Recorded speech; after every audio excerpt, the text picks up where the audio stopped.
Bonjour à toutes et à tous. Nous avons eu hier la première séance du séminaire.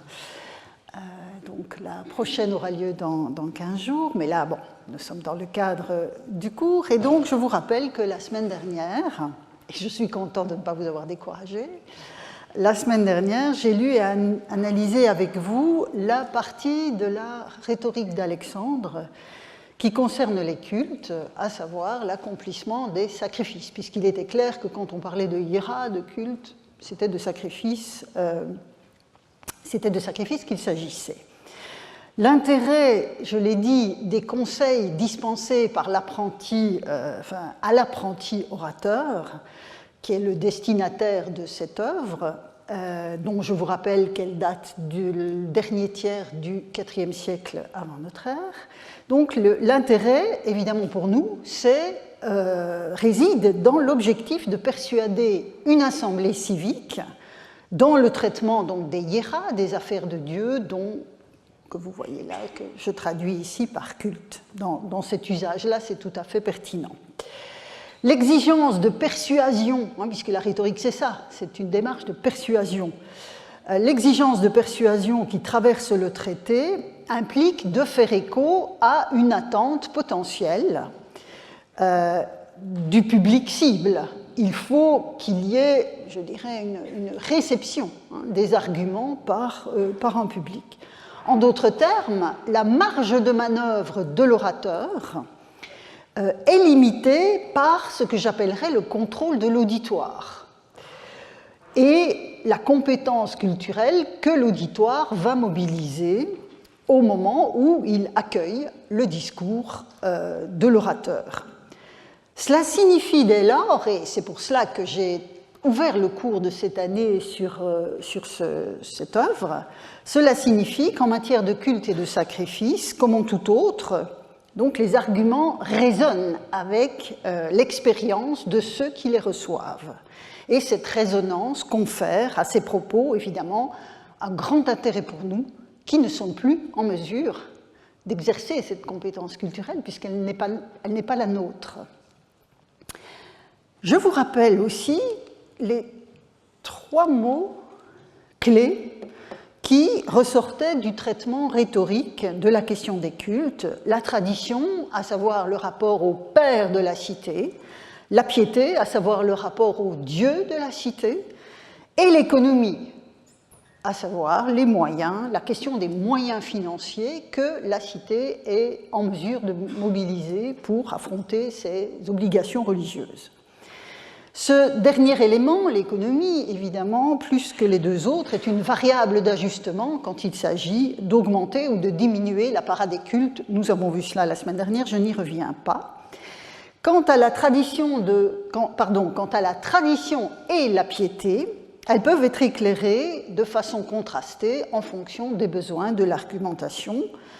Vous vous souviendrez que si la tradition des ancêtres est évidemment un idéal qu'il faut respecter autant que possible, la conscience que les ancêtres eux-mêmes, les pères de la cité, avaient pu faire bouger les lignes en leur temps, permet de justifier aussi les changements. Donc si la tradition est un affichage global, le respect de la tradition, on voit bien que les changements sont possibles dans une certaine mesure.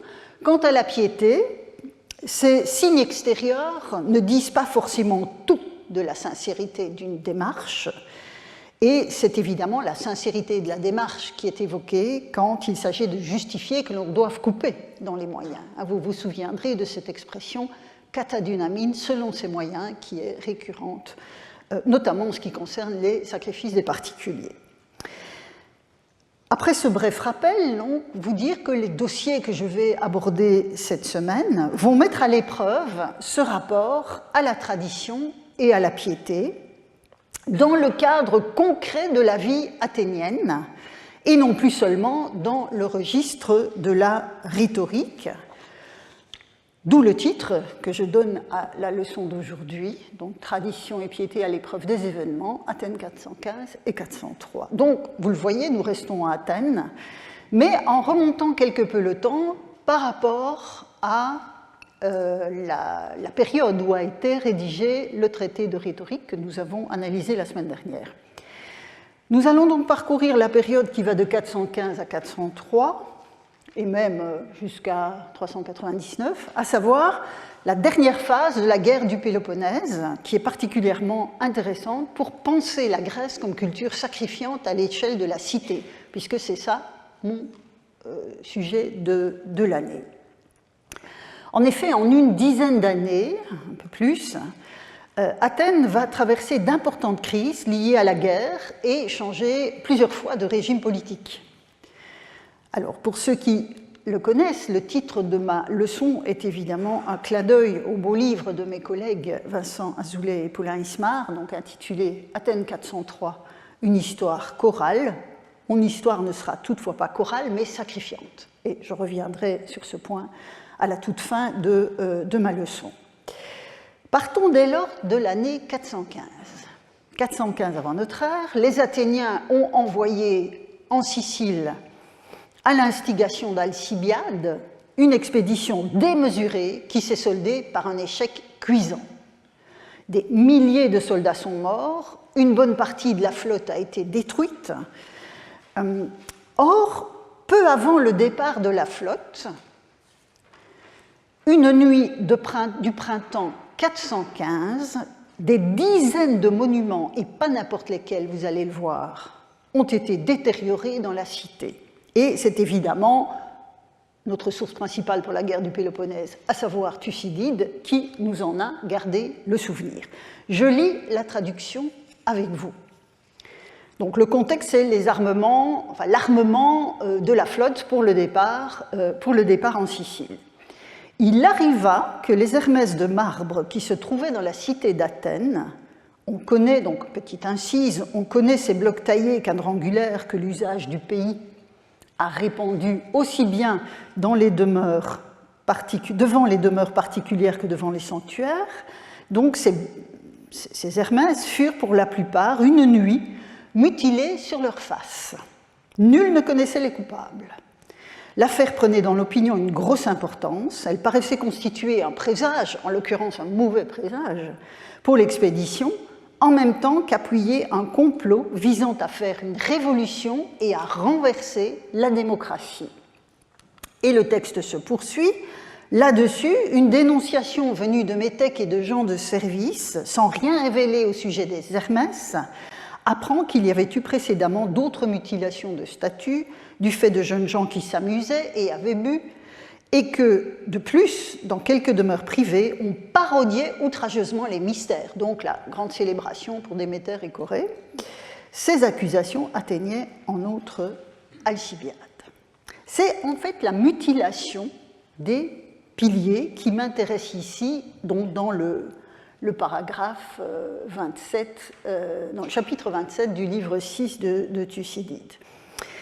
En fait, les piliers hermaïques sont des artefacts qui se sont multipliés dans la cité athénienne à partir de la fin du VIe siècle. Donc, quand tout ceci se passe, il y a déjà un siècle qui s'est passé depuis la mise en place de ces artefacts. Et vous le voyez dans le texte de Thucydide, il s'agit d'une habitude locale, vous voyez le terme épicorion, d'une habitude locale d'ériger des tétragones sculptés à l'entrée des maisons et des sanctuaires.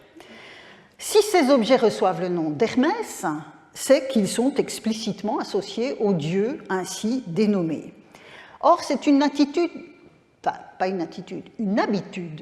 bien ancrée en Grèce ancienne de désigner une statue divine par le nom du dieu qu'elle représente.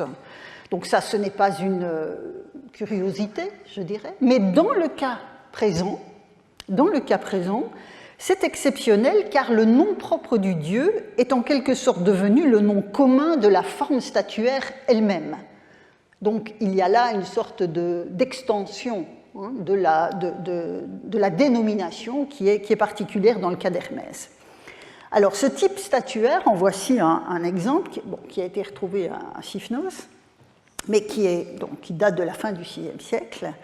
Ce type statuaire, comme vous le voyez, est composé d'un pilier surmonté d'une tête barbue avec 2 tenons à hauteur des épaules. Bon, là, celui qui est sur la gauche est abîmé, mais on voit clairement l'ancrage de celui de droite. Avec donc un phallus érigé à mi-hauteur sur la face antérieure.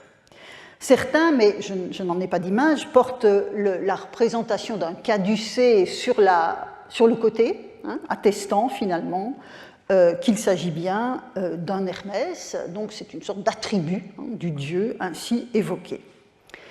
Et pour mon propos qui est centré sur le sacrifice, il est important de comprendre la place de ces objets dans la cité athénienne. Les débuts, en fait, de cet usage local, comme l'appelle Thucydide, les débuts de cet usage remontent en fait à l'initiative conjointe d'Hipparque, qui était un des 2 fils du tyran Pisistrate, et d'un autre Pisistrate, qui était le petit-fils du premier. Et je commence par l'initiative de Pisistrate le Jeune. En 522, bien sûr avant notre ère, Pisistrate le Jeune dédie sur l'agora un autel aux 12 dieux. Et vous avez la localisation ici de l'autel en question sur l'agora d'Athènes.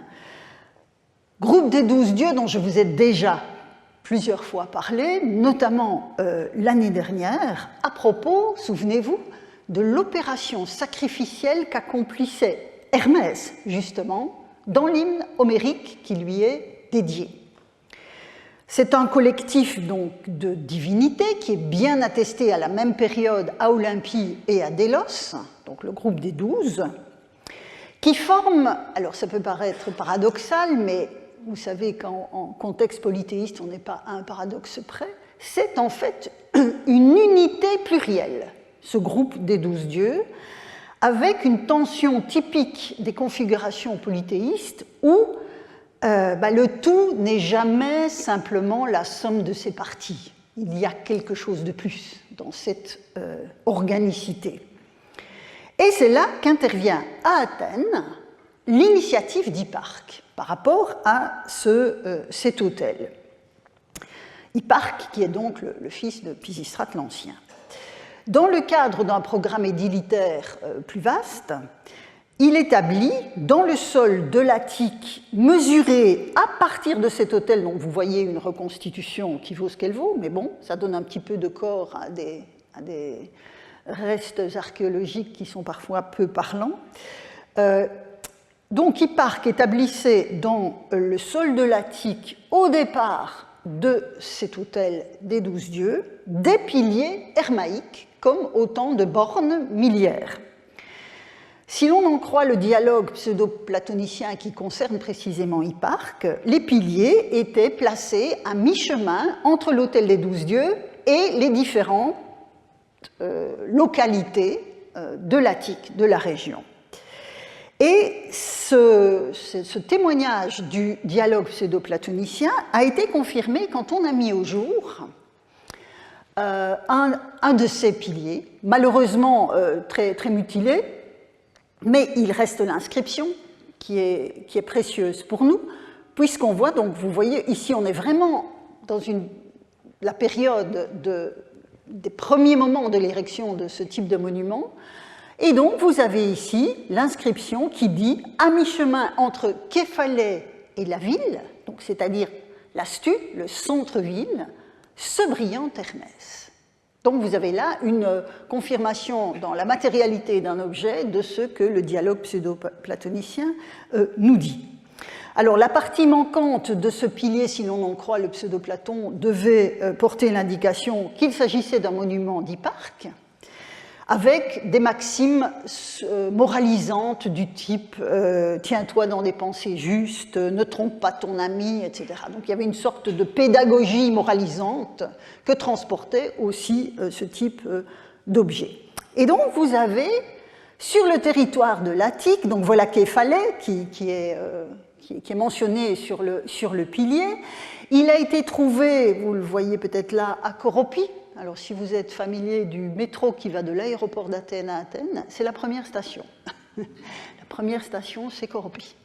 Et donc, on est quelque part par ici, ce qui correspond assez bien à la distance médiane entre Képhalais et le centre-ville. Donc, vous avez un maillage du territoire. Alors, évidemment, ici, c'est une représentation qui est un tout petit peu anachronique pour la toute fin du VIe siècle, puisque ce sont les dèmes de la période classique, donc après la réforme de Clisthène, mais néanmoins ça donne une idée du maillage potentiel de ce type de monument. Et donc vous avez un maillage qui est assuré par autant d'évocations du dieu Hermès au départ de l'autel des 12 dieux sur l'agora.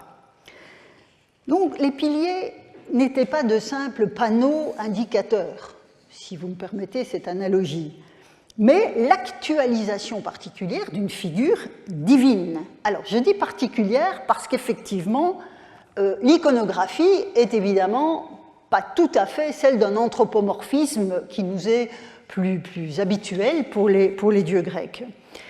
La tête et le phallus sont anthropomorphes, effectivement, mais vous avez un corps pilier qui n'a pas de bras, qui n'a pas de jambes, et qui casse le code de la figuration humaine.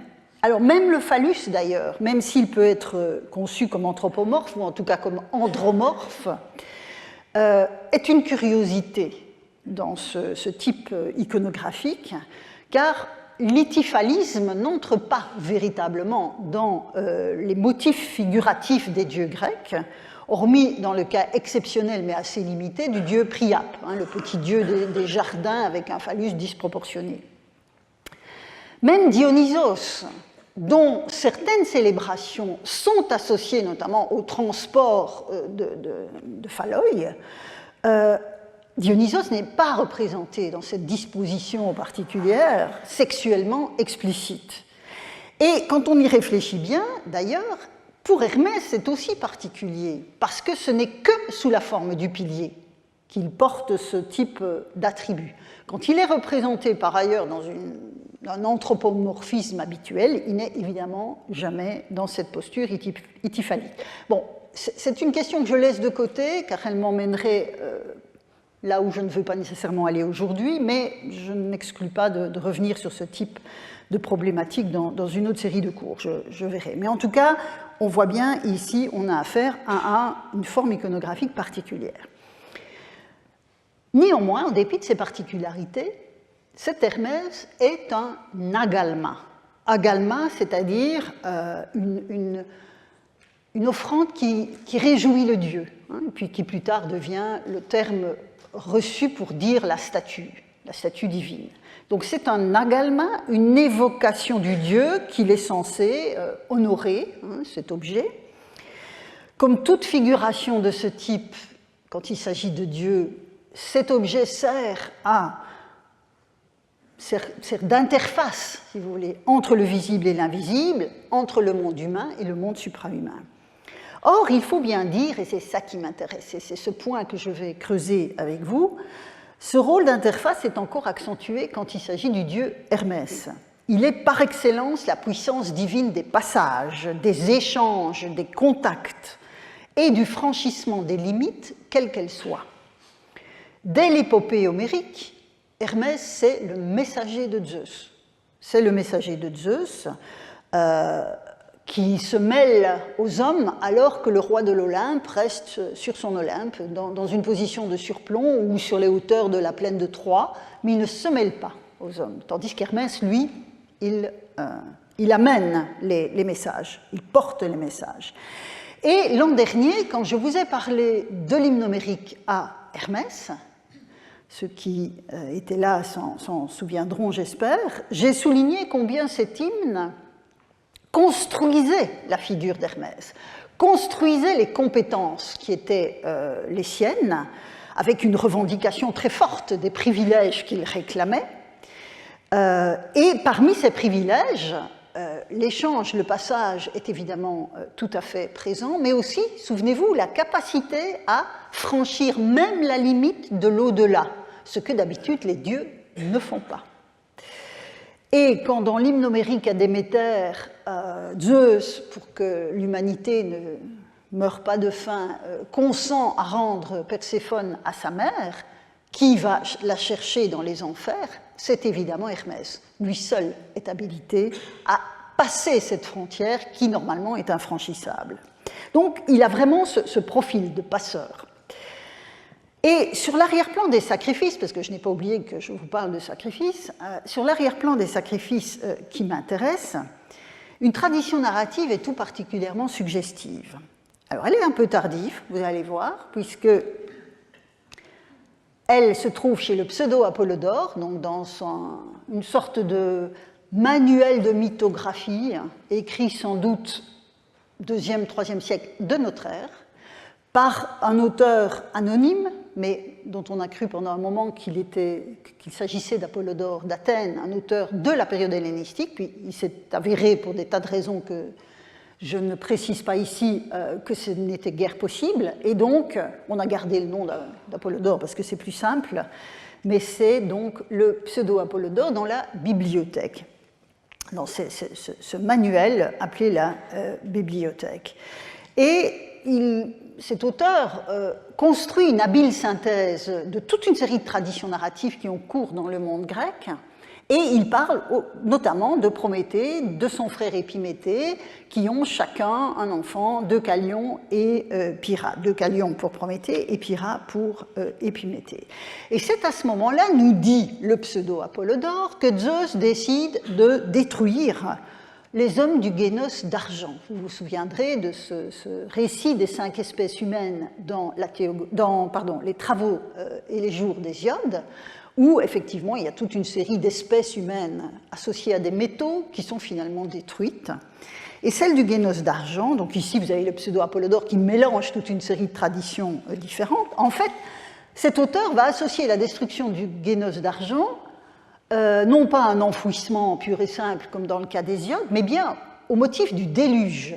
Et à ce moment-là, donc, pour détruire l'humanité, en l'occurrence, nous dit le pseudo-Apollodore, Zeus fait pleuvoir pendant des jours et des nuits. Prométhée conseille à Deucalion et à Pyrrha de monter à bord d'une espèce de coffret qui leur permet d'être sauvés des eaux. Et une fois que la pluie s'est arrêtée, l'humanité a été détruite, il reste Deucalion et Pyrrha. Et que nous dit à ce moment-là le pseudo-Apollodore? La pluie ayant cessé, il, donc Deucalion, sortit du coffre et sacrifia à Zeus Phyxios. Phyxios, c'est le Zeus des exilés, en fait, ce qui va assez bien en l'occurrence. Zeus, lui, donc il fait un sacrifice. Mais souvenez-vous, sur l'arrière-plan hésiodique, donc, les conditions de possibilité du sacrifice ont été dessinées par Prométhée. Bon, et donc, le pseudo-Apollodore, il mélange toutes ces données. Donc, ici, Deucalion fait un sacrifice, offre un sacrifice, et à ce moment-là, Zeus lui envoie Hermès. Zeus lui envoie Hermès pour lui demander ce qu'il veut. Je vais y revenir. Deucalion souhaite repeupler la Terre avec des humains, et donc, sur ordre de Zeus, l'un et l'autre, Deucalion et Pyrrha, prennent des pierres. Celles que jette Deucalion font naître des hommes, celles que jette Pyrrha, au-dessus de son épaule, font naître des femmes. Et donc, vous voyez ici cet épisode, certes tardivement attesté, puisqu'on est au 2e, 3e siècle de notre ère, mais on voit qu'il privilégie le motif du déluge pour exprimer la distance qui se creuse entre les hommes et les dieux, alors que chez Hésiode, c'était le partage du bœuf qui créait cette distance. Mais de part et d'autre, dans des contextes tout à fait différents, tout à fait différents, dans une œuvre de mythographie et une poésie archaïque, ce qui n'est quand même pas la même chose, on voit que le sacrifice est l'outil de communication. Il est l'outil de communication entre des sphères désormais séparées. Or, c'est précisément cette distance que le parcours d'Hermès va permettre de traduire et de combler temporairement.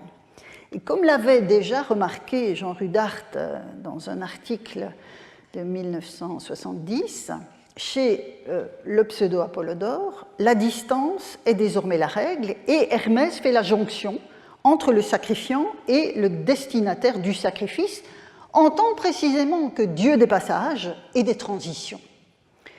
Depuis l'Iliade, je l'ai rappelé tout à l'heure, il est le porteur des messages, mais on voit ici que ces messages sont susceptibles d'être à double sens, des hommes vers les dieux, des dieux vers les hommes.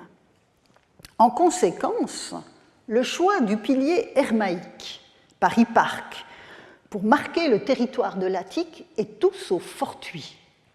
Le dieu ainsi éparpillé dans toute la région assume des passages horizontaux entre le centre-ville et la région, le territoire qui entoure la cité. Il est donc à la jonction entre la cité et la campagne. Je vous rappelle en outre que Athènes s'est construite sur un synécisme, c'est-à-dire le rassemblement de communautés initialement indépendantes dans une cité unifiée.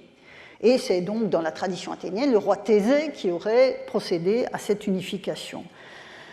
Alors la datation haute que cette association à Thésée pourrait induire a récemment été beaucoup interrogée et remise en question.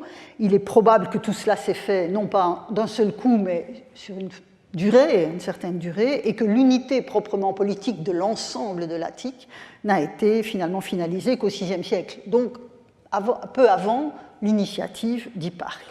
Mais quoi qu'il en soit de ce point de chronologie, donc Hermès fait ainsi le lien entre le centre-ville et le territoire, avec l'autel des 12 dieux comme point central d'un mouvement qui est à la fois centrifuge et centripède, puisque le pilier, il indique évidemment le mi-chemin dans les deux sens, pour celui qui va du territoire dans la cité ou inversement. Donc vous avez ce mouvement centrifuge et centripède. N'oublions pas cependant, parce que là je vous parle de l'horizontalité du territoire, n'oublions pas qu'Hermès aussi est le passeur vertical. On vient de le voir chez le pseudo-Apollodore. Je viens de le rappeler pour ce qui concernait l'hymne homérique à Déméter. Il crée les liens dans la profondeur du cosmos lui-même, entre les vivants mortels et les vivants immortels. Et je pense que c'est ce que dit aussi le choix du kilomètre zéro, si vous me permettez cette expression, pour l'autel des 12 dieux. Il symbolise donc Hermès le lien de toutes les communautés de l'Attique aussi au monde des dieux qui est en quelque sorte synthétisé dans le fameux autel des 12 dieux, cette unité plurielle, cette synthèse du monde divin. Donc à l'horizontalité du déploiement des piliers qui expriment l'unité du territoire et les passages possibles à l'intérieur de lui, répond, je pense, la verticalité symbolique entre les Athéniens, enfin de la relation, pardon, la verticalité de la relation entre les Athéniens et leurs dieux. Toutefois, me direz-vous peut-être, si vous avez été attentif, et je ne vous menace de rien en vous disant ça, ce ne sont pas ces piliers hermaïques des espaces ruraux qui ont été dégradés en 415. Si on lit Thucydide, il parle de leur situation à l'entrée des maisons particulières et des sanctuaires. J'ai remis le passage en grâce. En fait, entre l'initiative d'Hipparque, entre 522 et 514, grosso modo, et la mutilation du printemps 415, un siècle s'était écoulé et le succès du type statuaire avait mené à sa multiplication dans la cité, voire au-delà. Les piliers, en fait, en dépit de leur origine tyrannique, puisque c'est quand même une initiative d'Hipparque, n'avaient pas été, comment dirais-je, détruits, n'avaient pas été emportés dans le mouvement qui avait abattu la tyrannie des Pisistratides. C'étaient des objets, maintenant, qui étaient associés à Hermès et qui ont été largement adoptés par la cité du Ve siècle, après la réforme associée à Clisthène. Ils peuplaient véritablement la ville, ils faisaient partie du paysage, entendu à la fois comme cité, ville, centre urbain et territoire. Les piliers étaient particulièrement nombreux sur l'agora. Épigraphiquement, on sait qu'il existait un portique des Hermès, par exemple. Ils étaient virtuellement partout, au point de passage, devant les maisons, aux ports, dans les lieux de sociabilité. Donc le pilier hermaïque, de ce point de vue, est un véritable marqueur d'espace qui s'est imposé pendant tout le siècle qui a suivi sa mise en place à l'initiative d'Hipparque. C'est donc une référence très familière au sein de la cité. Et à l'échelle domestique, on sait aussi qu'il y avait une sorte d'affection pour ces piliers auxquels on faisait des offrandes modestes. Et en fait, de la popularité et de la familiarité du motif de l'Hermès, la peinture de vase est un témoin particulièrement significatif. Et donc je vais ouvrir maintenant ce volet iconographique. En effet, le pilier hermaïque est un motif récurrent sur les vases qui servaient, enfin sur la vaisselle décorée qui servait au banquet des citoyens. C'est d'ailleurs un objet de ce type, vous l'aurez peut-être remarqué, qui se trouve représenté sur le cratère à colonnes que j'ai choisi pour l'affiche annonçant les cours de cette année. Voilà, vous voyez ici la correspondance picturale de cet objet dont je vous parle maintenant depuis le début de ce cours.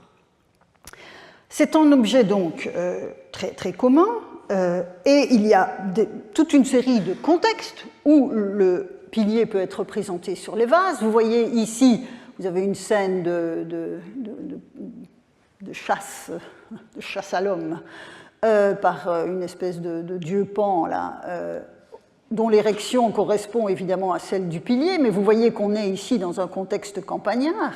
Vous avez ici un autre vase où vous avez ce pilier, et là vous avez en fait une femme qui va pêcher, parce que de l'autre côté du vase que je n'ai pas mis, on voit une scène de pêche. Voilà encore ici le voyageur, qui est significatif par son manteau, enfin dont les attributs sont significatifs de son statut, le manteau et le chapeau. Et donc vous avez encore cet Hermès des chemins, hein, et de l'autre côté du vase, vous avez un hoplite. Vous avez des contextes domestiques, vous avez ici donc ce cratère à colonnes aussi, vous avez une femme avec un canoun, donc un panier d'offrandes, qui est face à cet Hermès, et de l'autre côté, vous l'avez dans toute sa splendeur isolée. C'est aussi un objet, je vous disais, il y a une grande familiarité, c'est aussi un objet de plaisanterie. Et vous avez ici donc cette représentation avec un geste très, très familier de ce jeune homme avec un panier sacrificiel. Et puis là, vous avez cette scène drôlatique avec cet oiseau perché qui embrasse le pilier hermaïque. Donc on voit bien que l'Hermès c'est quelque chose de très familier. Et puis vous avez aussi toute une série de vases où la mise en scène inclut un autel. Ici en l'occurrence aussi un pilier et des pinaques, donc des petits tableaux. Donc là, on est vraiment en contexte de sanctuaire, mais modeste, hein, comme c'est le cas ici. Et c'est évidemment le motif de l'autel qui m'intéresse, puisqu'il suggère le sacrifice, même quand le sacrifice n'est pas activé dans l'image. Toutefois, il faut évidemment être très attentif quand on analyse ce type de document à ce qu'on pourrait appeler l'illusion référentielle.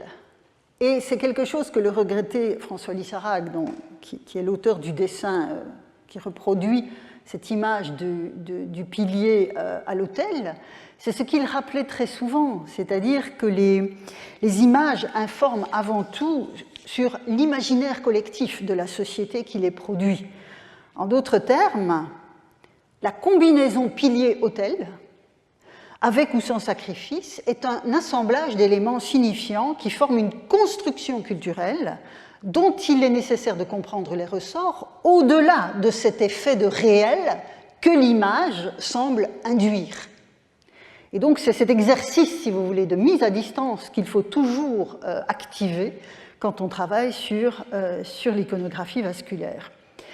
Et donc la combinaison pilier-autel, comme ici, voir le pilier, oui, et voilà encore d'autres exemples, hein. Vous avez des scènes sacrificielles avec un pilier, là aussi, vous avez l'autel, l'offrande, là vous avez le rôtissage des viscères qui se passent devant ce pilier hermaïque, et puis là vous avez la combinaison pilier-autel hors de toute scène sacrificielle. Vous avez aussi ces piliers isolés sur un socle, hein, qui sont aussi relativement fréquents. Cette combinaison, disais-je, pilier-autel, ne renvoie pas, ou celle-ci, ne renvoie pas à tel ou tel sanctuaire voué au dieu Hermès, hein, ce qui serait l'illusion référentielle, pas plus que les sacrifices ou les prières dirigées vers le pilier hermaïque ne peuvent être simplement identifiés comme un rituel à Hermès. Ce type d'explication, en effet, si on pousse l'illusion référentielle jusqu'au bout, le référent jusqu'à son point limite, si c'est effectivement un rapport à des cultes d'Hermès dans la cité, ça voudrait dire que c'est Hermès qu'on honorait le plus dans la cité, puisqu'on a des dizaines de vases qui représentent ceci. Donc on voit bien que, de ce point de vue-là, le renvoi strict et non discriminé à un effet, enfin, à une situation réelle ne fonctionne pas. La lecture littérale, si vous voulez, ne fonctionne pas. C'est ce que rappelait dans sa thèse publiée dans ce livre « Montrer l'invisible », Hélène Collard, qui écrivait, page 70, en représentant un Hermès, donc sur les vases, le but n'est pas seulement de rendre Hermès présent, hein, c'est ça aussi. Les peintres ont manifestement voulu dire autre chose, et c'est cette autre chose qu'il faut essayer d'élucider pour arriver au terme de ce détour à la question de l'attentat de 415. Donc, si les images sur les vases sont bien l'expression d'un imaginaire collectif, cet imaginaire, quand il s'agit de la figure d'Hermès, active, on l'a vu, les notions de passage, d'intermédiation, de communication. Le pilier hermaïque, si volontiers représenté en image, exprime en fait la possibilité d'une interaction. Il est le signe qu'une... Attendez, je vais revenir là. Il est le signe qu'une relation peut se nouer entre les hommes et les dieux, quels que soient finalement les dieux destinataires. Alors, bien entendu, le pilier est aussi une présentification d'Hermès, mais il évoque surtout son mode d'action, qui est la mise en contact. C'est ça que signifie, si vous voulez, le signe Hermès, c'est la possibilité d'une mise en contact. Comme dans le cas, finalement, de Deucalion, à qui Zeus envoie Hermès pour savoir ce qu'il veut, en l'autorisant à demander ce qu'il veut. Je vous rappelle aussi une scène que j'ai vue avec vous l'année dernière. Nous sommes donc au chant 18 de l'Iliade. Achille a perdu ses armes sur le champ de bataille. Vous vous souviendrez que Héphaïstos forge de nouvelles armes, dont un bouclier extraordinaire, avec une représentation de la cité en paix et de la cité en guerre. Et dans la cité en paix, des héros à l'écart sous un chêne s'affairaient pour un festin. Ils s'occupaient d'un grand bœuf qu'ils avaient immolé ou qu'ils avaient sacrifié. Dans ce cas-là, ça marche aussi. Les femmes, pour le repas des ouvriers, versaient beaucoup de farine blanche. Pourquoi est-ce que je reprends cela? Parce que nous sommes en cadre sacrificiel. Et qui s'occupe du sacrifice, en l'occurrence, dans cette scène? Ce sont les héros. Or, les héros, dans ce sens, ce sont les messagers, et leur dieu protecteur, c'est Hermès. Et donc, vous avez, dans cette toute petite scène minuscule, des indications extrêmement intéressantes sur, précisément, le statut de sacrificateur des héros. Et donc, le patronage divin d'Hermès sur ces figures sacrificatrices est évidemment à prendre en compte, d'autant que nous avons vu l'année dernière, en étudiant l'hymne homérique à Hermès, que les accointances du dieu lui-même avec le sacrifice étaient extrêmement importantes. Dès lors, et j'y reviens, quand les conjurés de 415 s'attaquent aux piliers hermaïques dispersés dans toute la cité, enfin, dans tout le centre-ville, quelle signification cet événement a-t-il pu avoir pour les Athéniens qui l'ont vécu?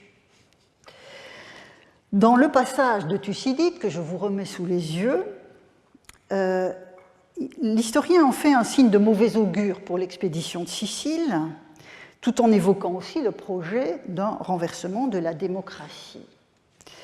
Le pouvoir du peuple était en effet associé par une frange de la population athénienne que la démocratie radicale rebutait. Donc ce pouvoir du peuple était associé au jusqu'au-boutisme de la guerre, au refus d'une paix de compromis et à un impérialisme brutal. Je vous rappelle que l'année précédant la mutilation des piliers hermaïques avait eu lieu ce terrible épisode de la mise à mort de toute la population masculine sur l'île de Mélos par les Athéniens parce que les Méliens refusaient de se soumettre. Et femmes et enfants avaient été envoyés en esclavage. Donc, et les discours que Thucydide met dans la bouche des protagonistes, les Athéniens et les Méliens, sont une terrible mise en scène de la loi du plus fort. Et je vous invite à relire ces discours dont les échos résonnent sinistrement dans notre actualité.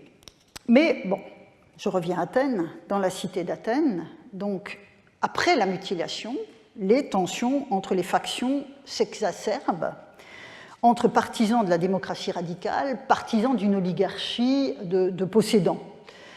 Dès lors, quand Thucydide évoque l'interprétation qui est donnée à la mutilation des Hermès en termes de conjuration contre la démocratie, il vise évidemment ce type d'acte, la solidarité que les tenants des forces conservatrices auraient exprimée en perpétrant de façon concertée une action pendable, une sorte d'allégeance dans le crime, si vous voulez, qui est bien connue des conjurations. Mais ça n'explique pas pourquoi ils se sont attaqués aux piliers hermaïques de la cité. Alors, leur nombre, les piliers, leur accessibilité, je vous ai dit, il y en avait partout, sont sans doute une première réponse, mais elle est nettement insuffisante.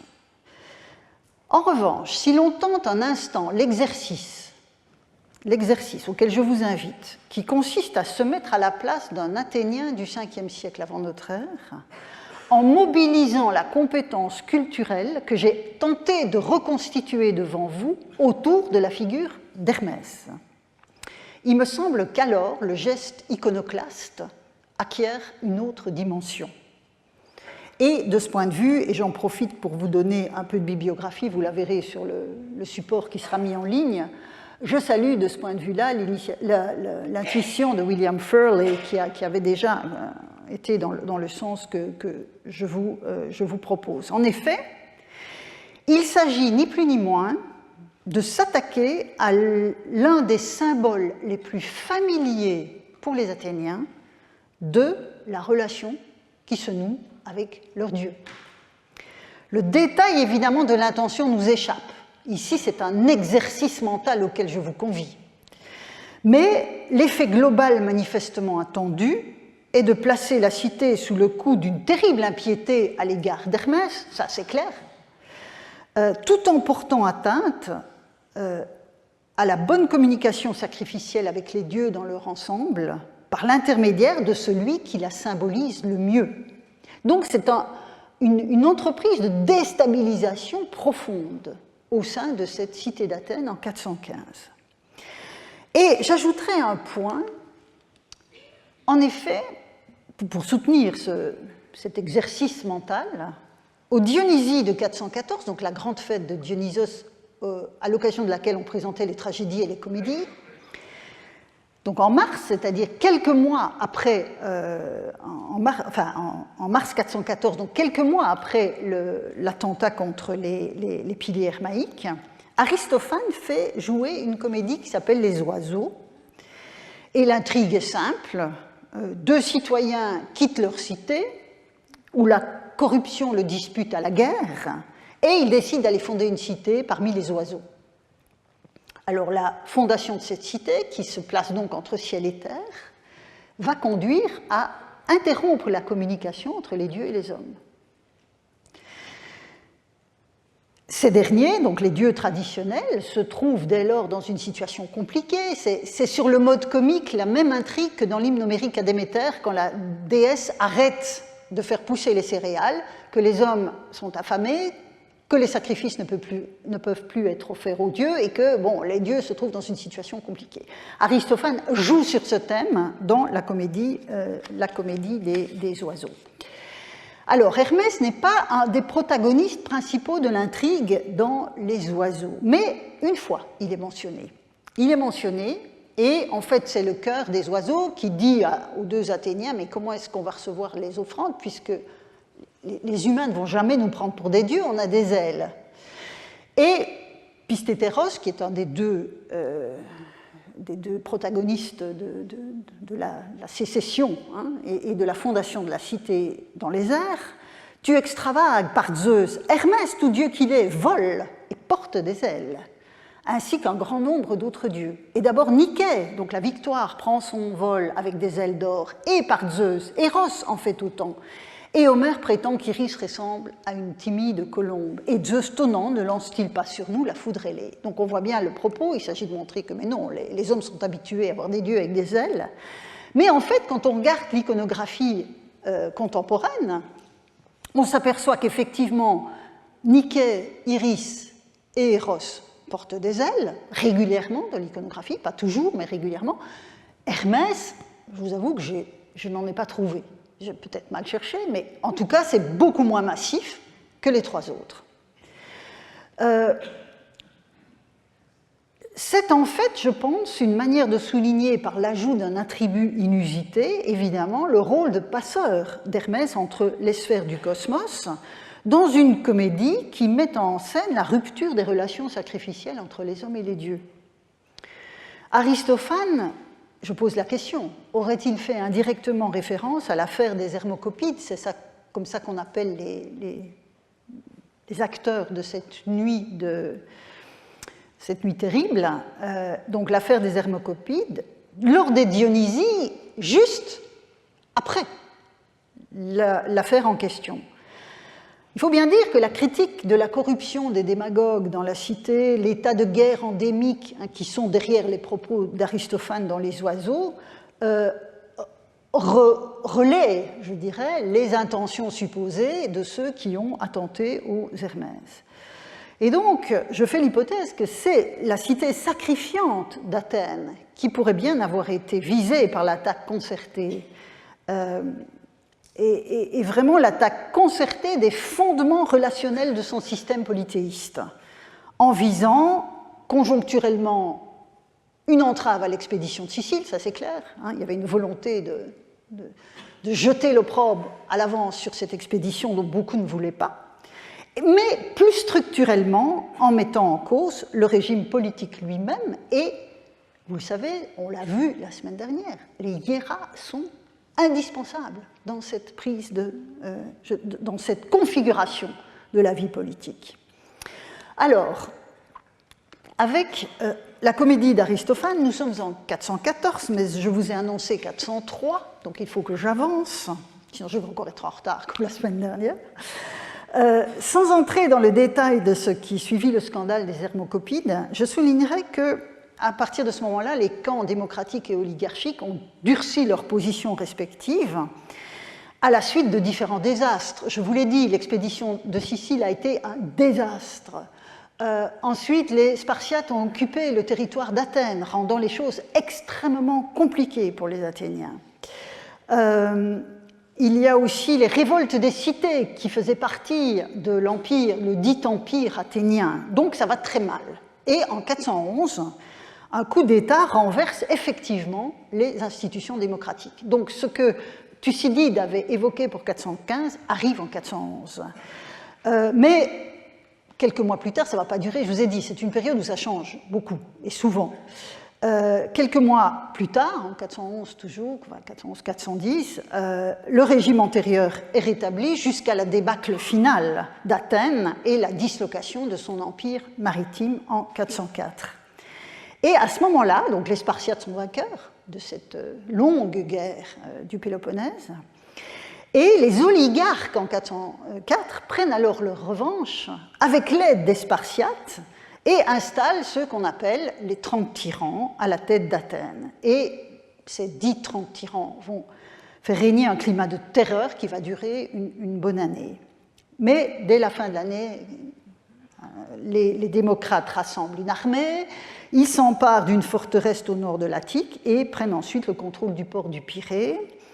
Il y a plusieurs victoires des gens du Pirée qui sont les démocrates sur les gens de la ville qui sont les oligarques. Et finalement, on assiste au rétablissement du régime des ancêtres, c'est-à-dire la démocratie telle qu'elle a été mise en place notamment par Clisthène, avec le Conseil des 500 et l'Assemblée, c'est-à-dire le Conseil et le peuple, qui sont les instances principales du pouvoir à Athènes. Enfin, et ailleurs aussi.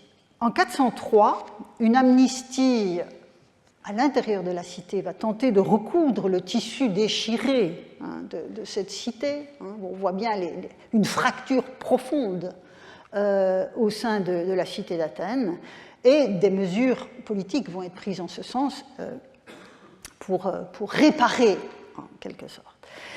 Alors, donc voilà un bref résumé de ce qui se passe entre 415 et 403. Si j'ai saisi d'un seul tenant cette période, donc le coup d'État, enfin, les piliers, le coup d'État de 411, celui de 404, la restauration de 403, c'est qu'il me paraît intéressant de les envisager ensemble. En effet, que décide à chaque fois la cité quand la démocratie est remise sur les rails après les coups oligarchiques? Eh bien, elle décide de s'occuper de ses lois. Mais pas n'importe quelle loi. On va le voir, et c'est le deuxième volet qui sera beaucoup plus court, soyez rassurés. Le deuxième dossier de cette leçon qui porte sur la question normative, et vous allez comprendre tout de suite pourquoi la question de la cité sacrifiante vient se loger aussi dans ce dossier. Donc, au sortir du coup d'État, je reviens un petit peu en arrière, au sortir du coup d'État oligarchique de 411, on assiste donc au rétablissement de la démocratie, et les démocrates, qui sont revenus au pouvoir, vont décider de s'attaquer à la refonte des lois de la cité et de les codifier. Jusque-là, on avait des lois qui remontaient à Dracon, qui remontaient à Solon, puis les décisions qui avaient été prises par ailleurs, mais tout ça n'était pas nécessairement écrit, inscrit, et puis là où c'était inscrit, c'était assez disparate au sein de la cité. Alors, la procédure qui est adoptée en 411 n'est pas totalement claire, mais en tout cas, on sait que des rédacteurs, des transcripteurs ont été désignés. Parmi eux, on identifie un certain Nicomachos. Et ces greffiers commencent donc leur travail en 410-409.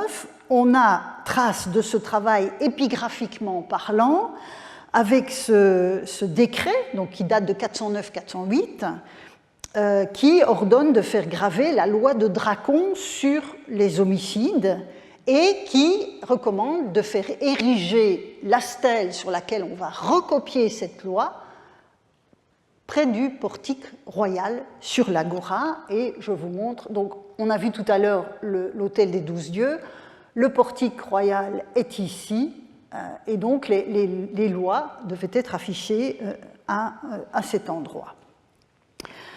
Mais ce travail qui devait prendre quelques mois était en fait colossal. La recollation, si vous voulez, de tous ces textes et toutes ces décisions du passé était un travail énorme.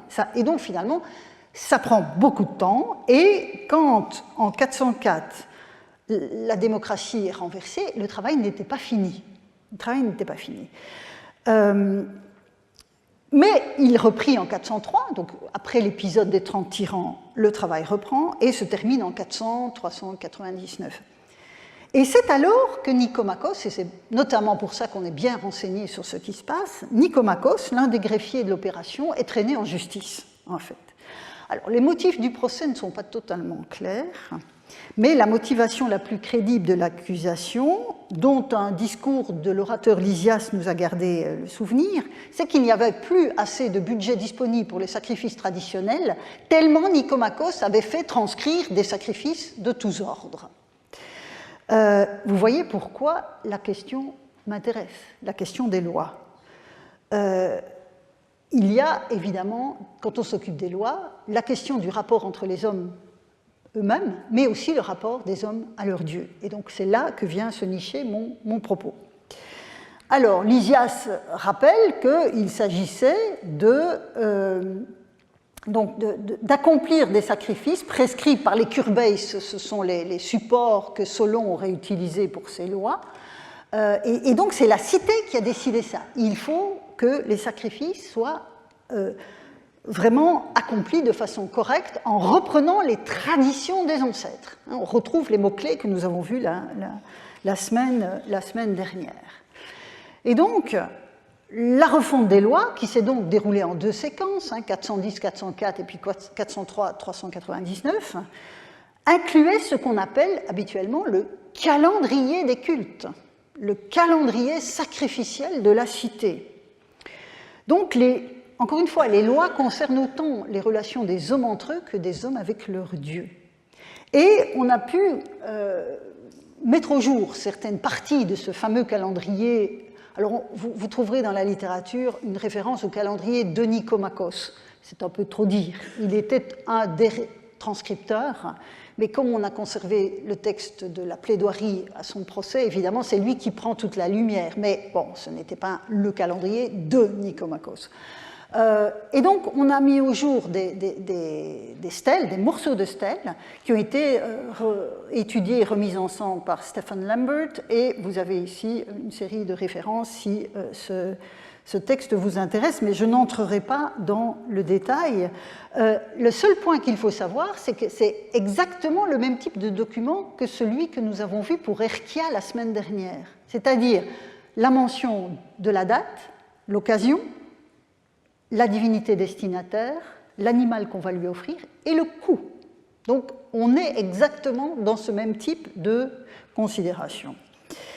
Et donc, il faut, le but de tout ça, et voilà un exemple, donc c'était des stèles opistographes, donc c'est-à-dire inscrites de part et d'autre, probablement une partie qui avait été rédigée en 410, à partir de 410, et puis l'autre en 403, et c'est manifestement celle-là qui faisait foi. Et là, je ne sais pas si vous voyez, mais vous avez des chiffres, en fait. Ce sont les prix des sacrifices et des animaux. Donc la question économique est vraiment très importante. Et c'est elle, évidemment, qui était au cœur du procès de Nicomachos. Et vous voyez ici, celui qui plaide contre Nicomachos, qu'est-ce qu'il va dire ? Vous allez voir, on retrouve exactement les mots-clés de la semaine dernière. Nos ancêtres, en sacrifiant d'après les Curbèges, donc les supports de Solon, nous ont transmis une Athènes plus grande et plus prospère qu'aucune cité grecque. Il est donc juste que nous sacrifions à leur mode. Donc vous voyez la tradition. Vraiment, qui pourrait montrer plus de piété que moi lorsque je demande que les sacrifices soient conformes tout ensemble à la tradition de nos ancêtres, à l'intérêt de la cité, aux décrets du peuple et aux ressources que fournissent les revenus publics. Donc vous voyez, on dirait que, a priori, il a intégré les éléments que nous avons vus dans le traité de rhétorique. Donc, on a cette restauration du régime démocratique qui va embrasser dans un même mouvement les hiéras et les ossia, les relations avec les dieux et les relations entre les hommes. Et donc on voit bien que ce qui a atteint la cité pendant toute cette période, et on peut même remonter plus haut, puisque Thucydide au livre 2 parle notamment de la dite peste d'Athènes qui a frappé au tout début de la guerre du Péloponnèse, et que dit-il, dans ce moment de destruction de tout ce qui faisait la cité, ni la crainte des dieux, ni la loi des hommes n'arrêtaient ceux qui s'adonnaient simplement aux plaisirs immédiats parce qu'il n'y avait plus de structure au sein même de la cité. Et donc, la codification des lois était une manière de renouer avec le beau et avec l'utile dans la cité en restaurant, en donnant toutes les garanties de cette bonne entente avec les dieux. Et donc, vous voyez pourquoi j'ai mis ces deux dossiers en parallèle. Alors, je conclus en revenant très brièvement sur le livre de Vincent Azoulay et Paulin Esmar. Ils ont donc inscrit, le sous-titre l'indique, leur réflexion dans une perspective chorale. Et pour soutenir en fait ce choix, ils sont partis d'un texte de Xénophon, un passage de Xénophon que je voudrais lire avec vous, et puis je vous promets que c'est terminé. Il s'agit en fait du discours d'un certain Cléocritos, membre de la famille sacerdotale éleusinienne des Hérault, donc H-E-R-A-U-T, il est du côté démocrate et il va s'adresser aux oligarques qui ont été défaits dans une bataille en 403. Et que dit-il ? Concitoyens, pourquoi nous chassez-vous ? Pourquoi voulez-vous nous tuer ? Donc, il renvoie à ce qui s'est passé avant. De notre côté, nous ne vous avons jamais fait de mal. Nous avons pris part avec vous aux rituels, les hiéras, les plus vénérables, aux sacrifices du Siaï et aux fêtes les plus belles. Nous avons ensemble formé des chœurs, voilà les chœurs, ensemble suivi l'école et ensemble porté les armes. Nous avons couru avec vous bien des dangers sur terre et sur mer, quand il s'agissait pour les uns et pour les autres d'assurer la sécurité et la liberté commune. Au nom des dieux de nos pères et de nos mères, très intéressant les dieux de nos mères, de nos relations de parenté, d'alliance et d'amitié, car tous ces liens unissent beaucoup d'entre nous, respectant et les dieux et les hommes, cessez de mal agir envers la patrie, n'obéissez plus aux 30, donc c'est les 30 tyrans dont j'ai parlé, les plus impies des hommes qui ont fait périr, peu s'en faut, plus d'Athéniens en 8 mois que tous les Péloponnésiens en 10 années de guerre. Et donc l'histoire chorale, élaborée par mes collègues, a mis en exergue, vous le voyez dans ce texte de Cléocritos, les chœurs qui ont été formés.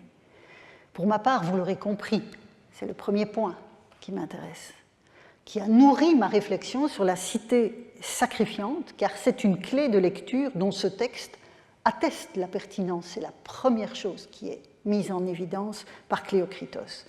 Et donc, je vous invite à poursuivre cette exploration sur la cité sacrifiante la semaine prochaine. Merci pour votre attention.